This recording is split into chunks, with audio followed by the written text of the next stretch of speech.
You know, our business philosophy is that business is personal. I think for a lot of businesses, it's almost common knowledge that the opposite is true, that business isn't personal. We reject that. We think that business is personal. From the very beginning of our business, it's really baked into the DNA of who we are. This is my grandfather. This is Manny Lott. This is in May of 1943. My grandpa Manny grew up in Annapolis, Maryland. He grew up during the Great Depression. His parents owned a small grocery store. You know, in his words, they grew up in poverty, but they never went hungry. You know, he always liked to tell the story of how people would come into their store, people who were hungry, and his parents would give them a box of food with asking kind of nothing in return. They knew they couldn't pay for it. But those people would come back. They came back sometimes later that day, later that week, maybe years later, and they repaid, you know, that kindness that my great-grandparents showed them. You know, it was just a lesson in helping people that he never forgot. Manny was a hard worker. He didn't finish high school. He had to help his family at the time. He had to work. He was working in the grocery. He was delivering newspapers to kids at the Naval Academy. He drove a beer truck. He was always a hard worker. That's definitely something he's instilled in my father and in me as well.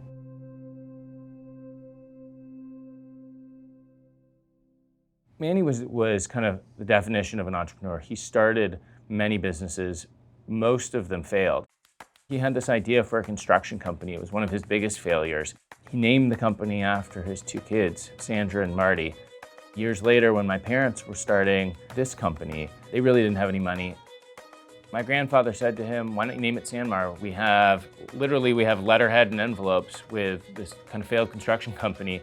You can use that name." And so my dad said, "Sure." Went to the bank, opened a bank account. They said, "Well, you need to deposit some money." He said, "Well, is there a minimum?" They said, "No." He deposited $1. So he really started SanMar on $1 and letterhead from a company my grandpa gave him. Once SanMar started to become a little bit more successful as a business, my dad needed help, and my grandfather came and helped work with my dad. So my grandfather was working in the office, and he looked out the window one day and saw a woman who was crying. He went outside and asked her what was wrong. She told him she was a single mom of 3 kids, and she'd just gotten laid off from the nursery that she was working at, and she didn't know where her next paycheck was coming from. Her name was Tammy LaFleur.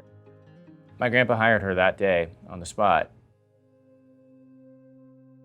You know, he passed away a few days shy of his 96th birthday, and it was the day after our 45th anniversary in business, and we had a large party, and he was there, and he liked to kind of hold court and talk to everybody, and he had a great time that night.